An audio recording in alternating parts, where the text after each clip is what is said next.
Hello there. Welcome to Sumit Academy. I do hope that you have subscribed to my channel. Do subscribe now so that you do not miss out on my previous or future videos. In this video, we shall talk about the concept of the separation of powers in India.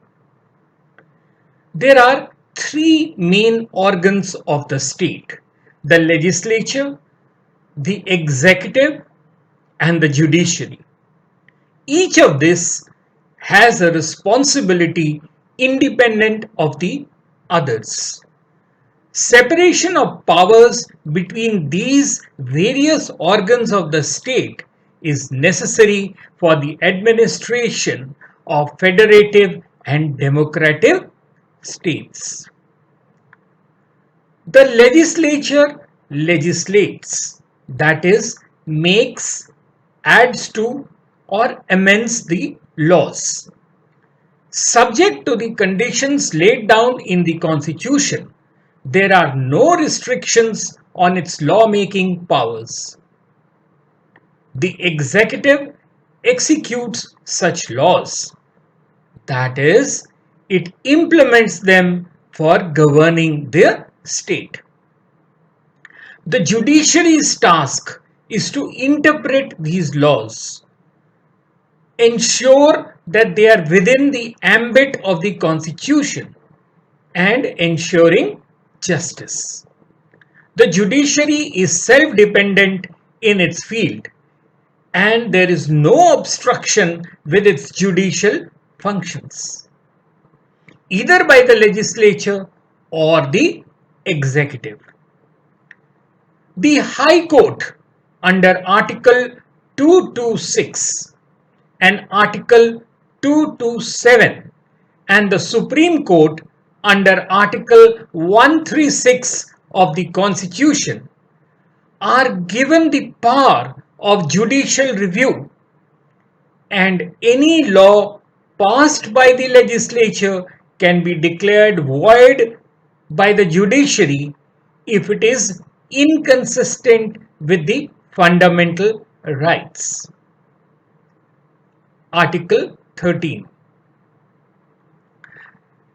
The doctrine of separation of powers has not been accorded a constitutional status. Though there was a proposal to do so, it was turned down by the Constituent Assembly. The only reference comes in Article 50 of the Constitution, which states that, and I quote, "The state shall take steps to separate the judiciary from the executive in the public services of the state," unquote. However, the Constitution does separately lay out the provisions relating to the executive, the legislature, and the judiciary. The application of this doctrine has thus been determined from time to time through various judgments by the Supreme Court. In a landmark judgment in the case of Indira Nehru Gandhi versus Raj Narayan, the Supreme Court ruled that the separation of powers is a feature of the basic structure of the Indian Constitution. None of the three separate organs can take over the functions assigned to the others. This constitutional scheme cannot be changed even by resorting to the amending process under Article 368. Where any act made by the legislature is invalidated by the courts on grounds of legislative incompetence, the legislature cannot enact a law declaring that the judgment of the court shall not operate. In other words, the legislature cannot overrule the decision of the court. In the Delhi Laws Act case, the Supreme Court held that though not part of the Constitution, the theory of separation of powers is inherent in the provisions of the Constitution itself. The Kesavananda Bharati case is the most important in this context.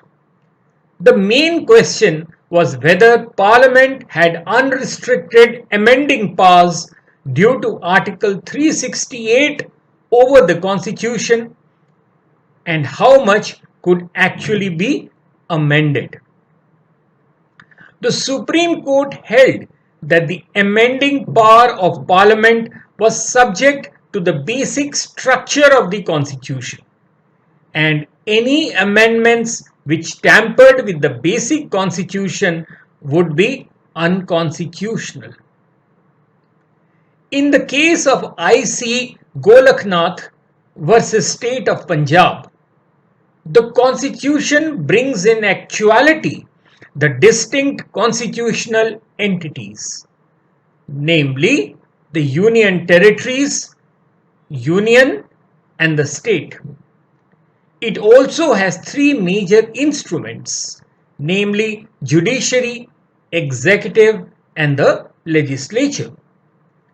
It demarcates their jurisdiction minutely and expects them to exercise their function without interfering with the functions of others. They should function within their scopes. The concept of separation of power signifies three things. First, the same person should not be a part of more than one organ of the state. Second, one organ should not interfere in the working of the other two. And third, one organ of state should not exercise the function of the other two organs of the state. This is done to ensure complete objectivity of law and that justice does not become arbitrary. Concentration of power with one person or group of persons results in tyranny. Decentralization of power is thus needed to check arbitrariness and to ensure that the common man is not left without remedy against injustice. So this doctrine has become an important part of government structure. The functioning of our democracy depends upon the independence of each organ of the state. In theory, the separation of powers is supposed to have a classification of functions between the three organs of the state. But because of the complex nature of a modern state, the process of lawmaking, administration, and adjudication cannot be clearly assigned to separate institutions.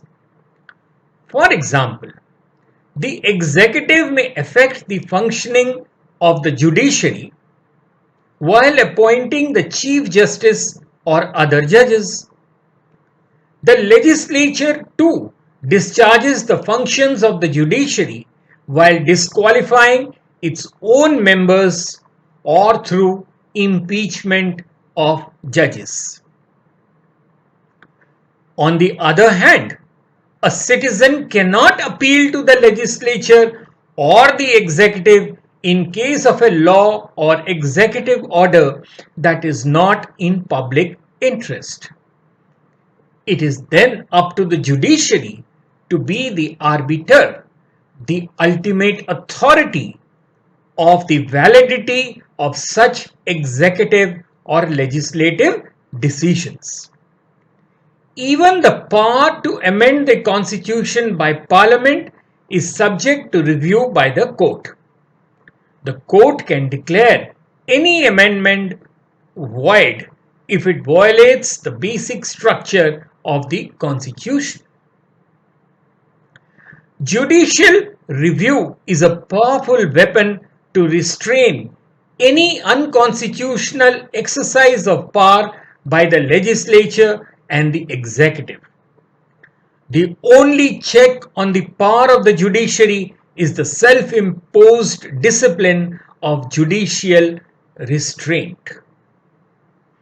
There is thus a functional overlap in our system. This is what is meant by the system of checks and balances, which is inherent in our system of government. That is why this doctrine is essential for the effective functioning of our democracy. The ideal way out is that instead of a complete separation of powers, there should be coordination between the three organs of the state.